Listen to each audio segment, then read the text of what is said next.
Well, hello and welcome to the final episode, episode 12 of this rather monster altered lap book. This is where we have got to in the last 11 episodes. We've created these two inserts to go inside the altered book to create all of those amazing interactive elements, and now we need to put it all together. And the first thing I want to do is add the closure, because I want the closure, all of the details of the closure, to be hidden behind everything. So I've got this piece of belt here, this bit of leather belt, but it looks very new.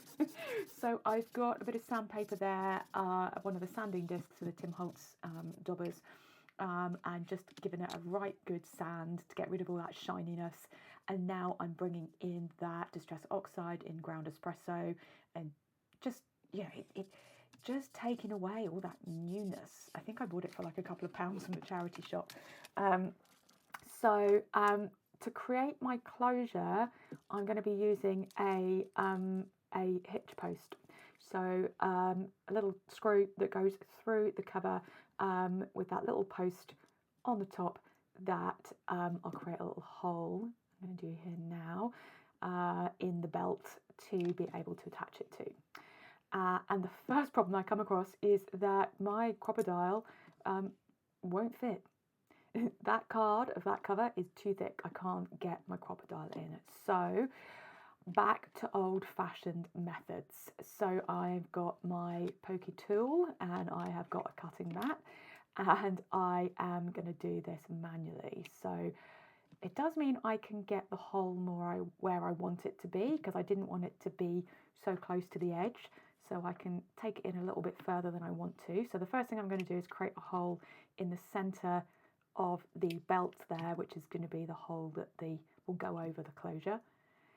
That's where I want it to sit. So now I can work really hard with my pokey tool to create a hole that is big enough to put the post hinge through.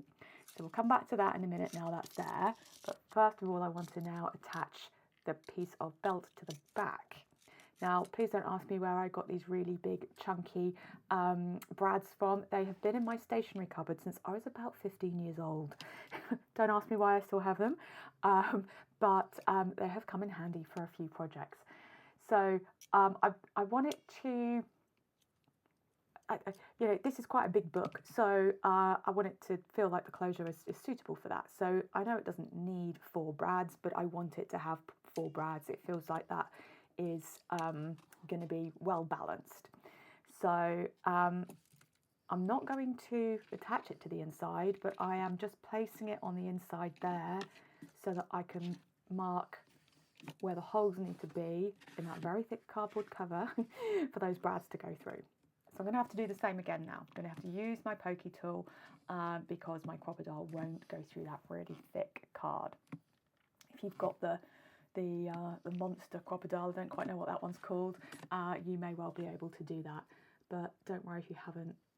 It takes a little bit of work to do it, but it didn't take too long. So 4 holes now, 4 brads, poke those through, and then that's the belt attached to the back cover. So you can see why I want to do this first, because I can hide all of these messy brads by sticking the element into the book. So I'm just using my steel rule just to really flatten them down so that they're very flat and not going to interfere with me sticking the other bit down. And now I'm going to screw the post on. Ta-da! There we go. So that is the closure. I love doing closures like that. And I wanted to add some more metal work, not just to match the closure, but because the corners of this book were really damaged. So these aren't actually book corners because they wouldn't have gone all the way round that really thick card. And I don't need them to because the inside's going to be covered anyway. So these are actually box corners. So these are designed to hammer onto little wooden boxes. So, but because this card is so thick and so heavy, it's perfect for that. So I have just hammered those little tiny nails that come with it in. So we've got those lovely decorative corners. And now it's time to stick everything in. you're not going to see any of that stuff that we've just done, all the inside messy stuff, because all of this is going to go on top of it. So that's why I never stick anything down to start with, so we can hide all of the messy stuff. Now I want to match the ribbon on that part, the elements on the right hand side are all tucked together with that ribbon, so they don't flap around when you open the book. I want to do the same on the other side. So I just want to make it all match. So I'm just sort of measuring up the same length of that same ribbon, chopping that to size, and then I just want to make sure that I'm sticking it in the same place, right in the middle. And I'm sticking that on now because then that is why I haven't stuck down the page with the map fold on yet, because it's going to go on top of this so that we don't see where the ribbon is stuck down. So hiding all of these little extra elements. And that is going to fold around this bit here. So it's time now to start to stick everything together. So this is why I hadn't stuck things together before. Now we can. So I want to stick this kind of flap here on the left hand side to that accordion folder that we created. So I'm just going to put some double-sided tape on the flap that we had there specifically for that purpose. And just trimming that down. And whilst I'm here, I may as well put the double-sided tape on the other side as well, because we will need that for when we are sticking everything into the book. It'll all become obvious in a moment. And of course, the most important thing when we're doing all of this is to make sure we're doing everything the right way up. So burnish that tape down, take the cover off, and then I always add a little bit of the high-tack glue. Just gives us a bit of wiggle room so we can move things a little bit. I'm just trying to figure out the best way to be able to make sure I'm sticking this down straight. So I'm actually going to turn it over and do it this way, just because I felt it was more important to get the top and bottom in the right place. So there we go, just gave me enough, that high tack glue gave me enough chance to wiggle that a little bit and make sure it was absolutely lined up at the top and bottom.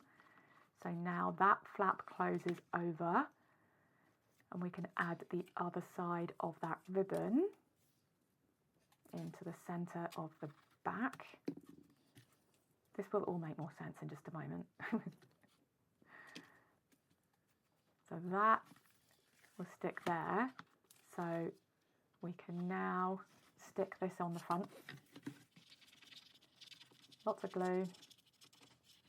We're going to be covering up where we've added that bit of ribbon, so that will just come out from behind that lovely page.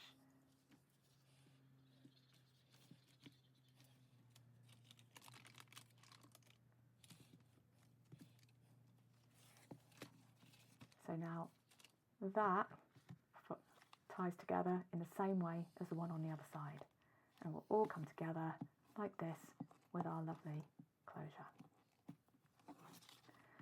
So now it's time to stick it all in.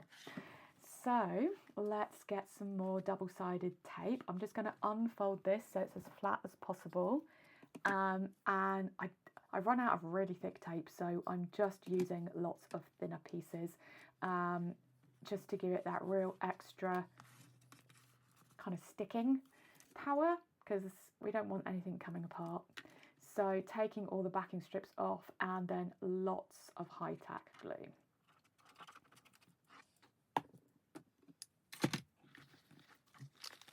And then the bit that always makes me a little bit nervous, because this is it. This has got to go right. Again, making sure it's all the right way up. Lining it up exactly where I want it to be.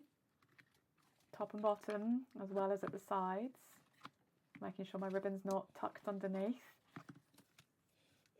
And just trying to, as much as possible, get to that backing piece so that I can hold that, make sure that's stuck in place. So let's get these bits of ribbon out of the way so that we can attach the next piece, which will be that spine insert with that lovely hand-dyed paper. So again, just going to do the same thing, double-sided tape and then high tack glue as well. All of this stuff we really, really want to make sure it's properly stuck in place. So good burnish to make sure that tape is stuck down properly. take the backing tape off, and then plenty of glue. And when we're putting this piece in, we want to make sure that it's as central as possible and that it's not interfering with those covers opening and closing. So it's always worth giving them a little, there we go, little wiggle like that. And then where those brads are, I'm going to cover those up with some double-sided tape, and then load of double-sided tape on, because this side's much heavier than the other side, so I wanted to fill all of those gaps with double-sided tape. So lots of tape there, pulling all the backing pieces off, and then lots of high-tack glue.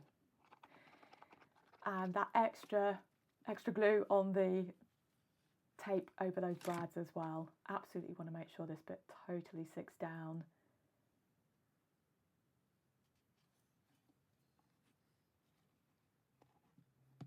Oh, there we go. Oh my gosh. That's it. Everything's in. Everything's in place. Wow. That is exactly how I had it in my mind. It's finished. It is done. So, come back tomorrow for the final flip through. I will take you through every element of the book, all the extra bits that I've done in between the last episode and this one, and see the whole piece in one go. I'm really looking forward to showing it to you.